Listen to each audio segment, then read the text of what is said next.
আমরা বাঙালিরা আমাদের মধ্যে এখন নতুন ফ্যান্টাসি, নতুন নতুন অফবিট জায়গা ঘুরে দেখব। নর্থ বেঙ্গলে নতুন নতুন জায়গা ঘুরে দেখতে কার না ভালো লাগে। এরকম নতুন জায়গার সন্ধান করতে করতে আমি পৌঁছে গেছি দার্জিলিং এর একটি সম্পূর্ণ অফবিট জায়গা, শেরপা গাঁও। দার্জিলিং এর মূল চত্বর থেকে এই জায়গার দূরত্ব ৪৫ কিলোমিটার এবং আসার পরে প্রকৃতি দেখুন। নভেম্বরের আজকে ১৫ তারিখ এবং আমাদের পৌঁছাতে পৌঁছাতে হয়েছে বিকেল। পৌঁছানোর পরে যে ভিউটি দেখছি সেটা অনেকটা এরকম, একাধিক পাহাড়ের চূড়া সহ দারুণ ভিউ। শেরপা গাঁওয়ের যে হোমস্টেতে আমরা রয়েছি, এই হোমস্টে কেমন কি পরিকাঠামো চলুন ঘুরে দেখাই। গাড়ি থেকে নামার পর যেটি লক্ষ্য করলাম, হোমস্টে যাবার জন্য যে রাস্তা পথ তার দুপাশে রয়েছে গাঁদা গাছ এবং তারই মধ্যে দিয়ে আগিয়ে চলা। আরে বাহ, হোমস্টে কিন্তু চারদিকে বাউন্ডারি লাইনে করা রয়েছে এরকম ফেন্সিং। এরকম পথে প্রবেশ করার পরই যেটি আপনার আকর্ষণ চোখে পড়বে সেটি হচ্ছে হোমস্টের কটেজের স্টাইল এবং তার সঙ্গে পাহাড়ি ভিউ। বিকেলে মুহূর্ত, হালকা ফগি ওয়েদার, তবুও কিন্তু খুব সুন্দর ভিউ দেখা যাচ্ছে। এবং আমরা একাধিক রিলে দেখেছি হোমস্টেতে সুইমিং পুল, সেটিও কিন্তু মূল আকর্ষণ এই হোমস্টের। দেখুন খুব সুন্দর লাগছে এরকম পাহাড়ি সুইমিং পুলে বসে। পাহাড়ের ভাইব কেমন যেন একটু ফ্যান্টাসি কাজ করছে, তাই না? শেরপা গাঁওয়ের এই যে হোমস্টে, এখানে রয়েছে টোটাল 5টি রুম। তার মধ্যে এটা একটি সিঙ্গেল কটেজ এবং একটি বড় কটেজ। আমাদের যেটি বরাদ্দ রয়েছে সেটি দেখাচ্ছি। এটি দেখুন প্রবেশপথটা অনেকটা এরকম, বাইরে ছোট্ট ব্যালকনির মতো করা রয়েছে এবং টোটালটি হচ্ছে কিন্তু ঝাঁপের, খুব সুন্দর ডেকোরেশন। প্রবেশ পথ দিয়ে প্রবেশ করার পরে একটি ডবল বেড, একাধিক বালিশের বন্দোবস্ত, সাথে রয়েছে ব্ল্যাঙ্কেট এবং ফল সিলিং করা রয়েছে। এপাশে একটি উইন্ডো রয়েছে, লাইট, চার্জিং প্লাগের বন্দোবস্ত। আচ্ছা, ছোট্ট একটি টেবিল রয়েছে এবং এপাশে রয়েছে আরেকটি উইন্ডো, যেখান দিয়ে পাশের কটেজ সহ এই ভিউটি পাওয়া যায়। এখানে কটেজের রুমের সঙ্গে কিন্তু টয়লেট অ্যাটাচ না। টয়লেটটি এই যে ব্যালকনি পথ, সেখান দিয়ে যাবার পরে এই হচ্ছে টয়লেট, ওয়েস্টার্ন স্টাইল। গিজার রয়েছে, ছোট্ট গিজার, 1.5 লিটারের গিজার। যথেষ্ট স্পেস রয়েছে টয়লেটে। এরকম কটেজ চত্বর পেরিয়ে যাওয়ার পরে এপাশে রয়েছে আড্ডা দেওয়ার মতো শেডের আদল, এবং যেখানে বসে বেশ সময় অতিবাহিত করা যায়। এবং এখান থেকে ভিউ অনেকটা এইরকম। 4 জনের থাকার যে বাম্বু কটেজ, সেই বাম্বু কটেজের উপরের ফ্লোরে, মানে উপরের তলাতে চলে এলাম। যেহেতু নিচের তলা এঙ্গেজড, সেই কারণে কিন্তু ওটা দেখাতে পারলাম না। উপরে এখানে আপনাকে ঘুরে দেখাবো। এখানেও কিন্তু খুব সুন্দর ভিউ। উপরে একটি রয়েছে ব্যালকনির মতো এবং নিচে পাতা রয়েছে প্লাইউড, এবং এখান থেকে দারুণ ভিউ পাবেন। আসুন ভিতরে কেমন কি পরিকাঠামো সেটা দেখাই। গেট দিয়ে প্রবেশ করার পর রয়েছে বিস্তীর্ণ জায়গা এবং তারই দুপাশে রয়েছে বেডগুলি।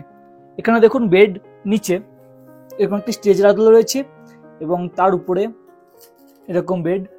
এখানে ব্ল্যাঙ্কেট রয়েছে, একাধিক বালিশের বন্দোবস্ত। এপাশে রয়েছে চার্জিং প্লাগ, একটি ছোট্ট বেড ডেস্ক মতো বেড টেবিল। এপাশেও সে একই রকম পরিকাঠামো। এই বেডগুলি কিন্তু ডবল বেড, 2 জন শেয়ার করে থাকাই যায়।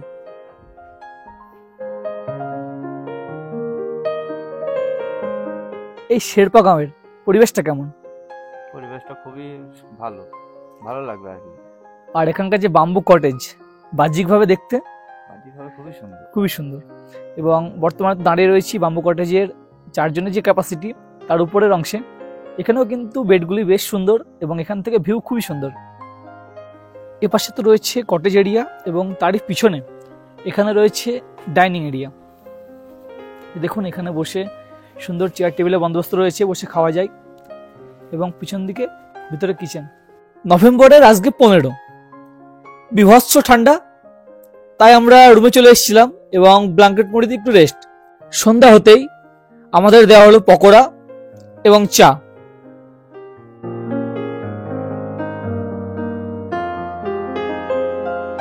সন্ধ্যার ইভিনিং স্ন্যাক্সের পরে জাস্ট বাইরে এলাম এবং দেখে অভিভূত। দেখুন সামনে পাহাড়ের চূড়ার একাধিক বাড়ির টিম টিম আলো, দেখতে দারুণ লাগছে। প্রচন্ড ঠান্ডা, সেই কারণে সন্ধ্যার পর বসে গেছি বনফায়ারের পাশে, একটু হাত পা সেঁকে নিই। অ্যাকচুয়ালি কটেজগুলির সামনেটা টোটালটা ফাঁকা হওয়ায় ডিরেক্ট কিন্তু হাওয়াটা এখানে আসছে, সেই কারণে ঠান্ডার প্রকোপটা একটু বেশি। রাত্রি 9:30 বসে গেছি এই প্যারাডাইস হোমস্টে ডাইনিং এরিয়াতে রাত্রে ডিনার করতে। আজকে রাত্রে ডিনারে রয়েছে রুটি এবং তার সঙ্গে রয়েছে স্কোয়াশ আলু ভাজা এবং আরো রয়েছে চিকেন কষা। আমাদেরকে কিন্তু বিকেলে জিজ্ঞাসা করা হয়েছিল যে আমরা রাত্রেবেলা ভাত খাবো নাকি রুটি, আমরা রুটিটাই প্রেফার করেছি। তো আপনারা যেটা পছন্দ অবশ্যই জানিয়ে দেবেন, সেটা কিন্তু আপনার জন্য ব্যবস্থা করবে।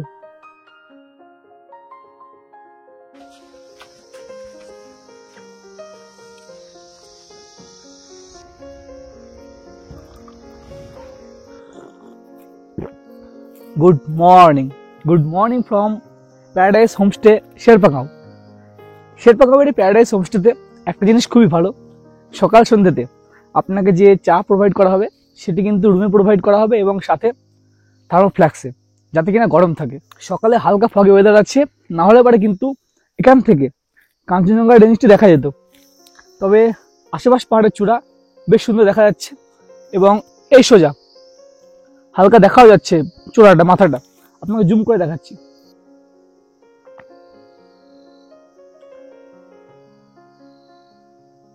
এই প্যারাডাইস হোমস্টে আমরা কিন্তু 1 নাইটের জন্যই এসেছি এবং সকালে ব্রেকফাস্ট করে চেক আউট করবো। এখন সকাল প্রায় 9টা। এখন চলেছি হোমস্টের যে ডাইনিং সেকশন সেখানে ব্রেকফাস্টটি করার জন্য। আজকে সকালে আমাদের ব্রেকফাস্টে রয়েছে পরোটা এবং আলুর দম। এছাড়া কিন্তু আপনারা যদি মনে করেন যে পুরি আলুর দম খাবেন, সেটাও এনারা বানিয়ে দেন। এছাড়া ওয়াই বা ম্যাগি এই সমস্ত কিছু আপনারা চাইলে ব্রেকফাস্টে অপশন হিসেবে বানিয়ে দেন। এবং যদি মনে করেন যে না এর সঙ্গে অ্যাডিশনাল আপনারা অ্যাড করবেন, আগে থেকে জানিয়ে দেবেন। এবং সন্ধ্যা ইভিনিং স্ন্যাক্সে যদি আপনারা মনে করেন যে মোমো নেবেন, সেক্ষেত্রেও আগে জানিয়ে দেবেন, কিন্তু এনারা বানিয়ে দেবে। এবং আমরা যে বনফায়ার করছিলাম, আমরা গতকালকে বারবিকিউ করে দিই। যদি আপনারা মনে করেন যে বনফায়ারের সঙ্গে সঙ্গে বারবিকিউটা নেবেন, সেটাও কিন্তু এখানে অ্যাভেলেবল আছে, আপনারা কন্ট্যাক্ট করে নেবেন। অবশ্যই আমি কন্ট্যাক্ট নাম্বার তো ডিসক্রিপশনে দেবই। তো সঙ্গে পেয়ে গেছি আমাদের এভারেস্টে এই প্যারাडाइस होमस्टे ओनर के सागर दा के। नमस्ते भैया। नमस्ते। अच्छा, मैं जो पूछ रहा था, इधर अगर कोई आएगा तो कैसे आएगा, एग्जैक्ट लोकेशन क्या है इसका? इसका प्रॉपर लोकेशन है अपर रेलिंग शेरपा गाँव। अच्छा, सिलीगुड़ी से एक 108 किलोमीटर पड़ता है। और आप लोग मतलब आने के टाइम में ये कर सकते हैं, आप लोग शेयरिंग कैब भी कर सकते हैं। अच्छा। नहीं तो आप गाड़ी रिजर्व करके आ सकते हैं। अच्छा, आपका ऐसा मालूम है कि सिलीगुड़ी से आपका रेलिंग तक या आपका गांव तक कोई शेयर गाड़ी होगा? हाँ, मिल जाएगा इजीली। कितना बजे से मिलता है? उसका टाइमिंग सिलीगुड़ी से यहाँ का डायरेक्ट गाड़ी मिलेगा आपको 2 बजे तक मिलेगा सिलीगुड़ी से। अच्छा, 2 बजे से 2 बजे के बाद में वहाँ से सिलीगुड़ी से निकल जाएगा और यहाँ पे पहुँचते पहुँचते आपको 6-7 बज ही जाएगा রাত को। আচ্ছা, মানে শিলিগুড়ি থেকে যে গাড়িগুলি শেয়ারে আসবে সেই গাড়িগুলি কিন্তু দুটোর পরে, তো এটা একটা সমস্যা। সেই কারণে কিন্তু আপনারা এমনটা করতে পারেন যে শিলিগুড়ি থেকে সকাল 8:30টার সময় যে বিজনবাড়ির গাড়ি, সেই গাড়িতে চলে আসতে পারেন বিজনবাড়ি থেকে अपर रेलिंग है शेरपा गाँव কিন্তু अवेलेबल गाड़ी रही है। फिर बिजनबाड़ी से कोई आए इधर तो शेयर गाड़ी तो मिलेगा। उसके लिए चार्जेस क्या होता है? इसके लिए 100 रुपीज पर हेड। अच्छा, অ্যাকচুয়ালি বিজনবাড়ি থেকে শেরপাগাঁওয়ের ডিস্টেন্স ম্যাক্সিমাম 10 কিলোমিটার মতো হবে এবং 100 টাকা জনপ্রতি দাদা বললেন। শিলিগুড়ি থেকে বিজনবাড়ি যাওয়ার ফার্স্ট গাড়ি কিন্তু সকাল 8:30 এবং আমরা যেহেতু শিলিগুড়ি 5টার মধ্যে পৌঁছে গেছিলাম, সেই কারণে শিলিগুড়ি থেকে আমরা চলে এলাম শেয়ার গাড়ি করে দার্জিলিং। এবং দার্জিলিং আসার পরে বর্তমানে দাঁড়িয়ে রয়েছি দার্জিলিং এর শনি মন্দিরের কাছে। এখান থেকেই বিজনবাড়ি যাওয়ার শেয়ার গাড়িগুলি ছাড়ে। দার্জিলিং থেকে বিজনবাড়ির এখন কিন্তু ভাড়া জনপ্রতি 150। দার্জিলিং থেকে বিজনবাড়ির গাড়ি সকাল 6:30টার পর থেকে শুরু করে একেবারে বিকাল 4:30 অবধি পাওয়া যায়। তো শেয়ারে আসতে গেলে 2-1বার স্টপেজ দিতে হবে আপনারা টাইমিং এর জন্য। এবং যদি আপনারা মনে করেন রিজার্ভে আসবেন, সেক্ষেত্রে তো কোনো সমস্যাই নেই, দাদার সঙ্গে কন্ট্যাক্ট করে নেবেন, নম্বর দিয়ে দিচ্ছি এবং আপনারা সরাসরি पिकअप ड्रॉपर ऑप्शन रखते पारें। अगर यहाँ से कोई साइट सीइंग करना चाहता है तो उसके लिए तो गाड़ी का बंदोबस्त हो जाएगा। अच्छा, साइट सीइंग के लिए हम लोग गाड़ी का बंदोबस्त कर देंगे।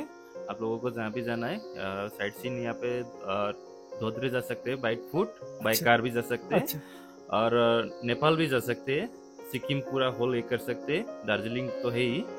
और बाकी का लोकल ये फॉरेस्ट सब जंगल सफारी ये सब कर सकते हैं। अच्छा। और जो सबसे बढ़िया बात, यहाँ का फूडिंग वोडिंग के लिए चार्जेस वगैरह क्या है पर हेड? मेरा पर हेड अभी 1000 रुपीज पर हेड करके है।